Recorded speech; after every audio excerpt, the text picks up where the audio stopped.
Nau mai ki te Karere I tēnei rā anei e whakapāho mata rātu nei ki o koutou I tauranga moana o tira I te whakataetae kapahaka kura tuarua o te motu. Me te mohui hoku ia tēnei ko te rā tuatahi o te whakataetae nei. Tai hoake nei ka ruku tātou ki te hohonutanga o tērā kaupapa. Engari, hei tīmatanga mā tātou, ka ruku atu tātou ki te whenua o Ahitereiria. I nā rā hoki he wānanga Matariki I tū ki roto Ahitereiria I ngā rā tatanei. Me te aha, me te hiakai o ngā whānau Māori o reira ki te ako I ngā kōrero e pāna ki te kāhui whetū nei kia Matariki.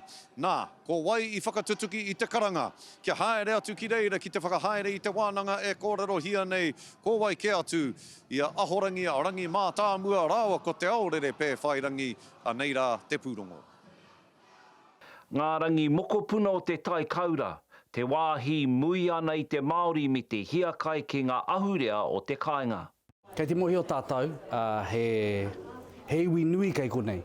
Tētahi wāhanga nui o te iwi Māori, kei Ahitereiria noho ana, kei tēnei whenua nei, no reira, kua tai mai ki te manaaki a rātou, kei te pīrangi tēnei iwi ki te whai ngā kōrero mo Matariki, no reira ai toko ake te whakaaro ki te whatu manawa ki a tai atinana mai ki te manaaki I a rātou. No reira koe nei ko te iwi tonu te kai tō I a mātou ki konei.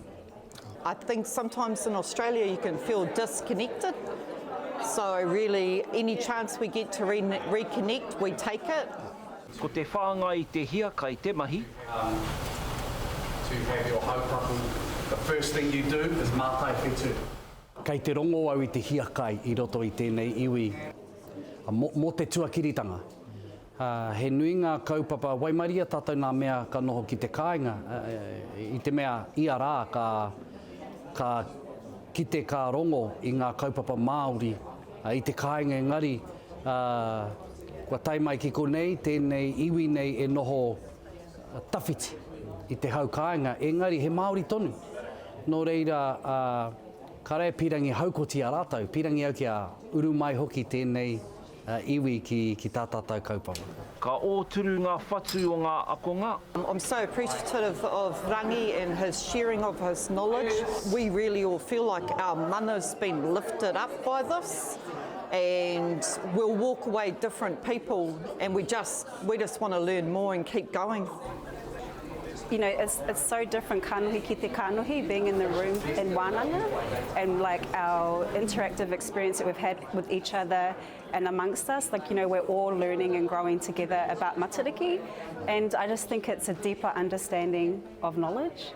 And yeah, there's so many things we could be here. Like, you know, we've only been here for 2 days, but there's just so many taonga and so many gems that you can't read in a book. You know, he's here in the flesh, and I think to see him in person and to listen and to get the nuance of what Matariki means, I think that's probably been the main thing that we've learnt heaps. E tika ana ka kaue te kaupapa ki whenua ke ki iwi ke. Matariki here ngā waka, Matariki for everyone. E pōhuri ana, kaua ki te Māori anake, engari tauiwi mai, Pākehā mai, ini ana mai, aina mana mai.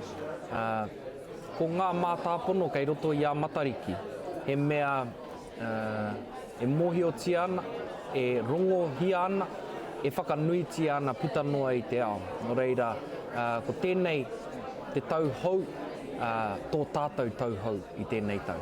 Nau mai te tauhou Māori. Potaka maipi, te Karere.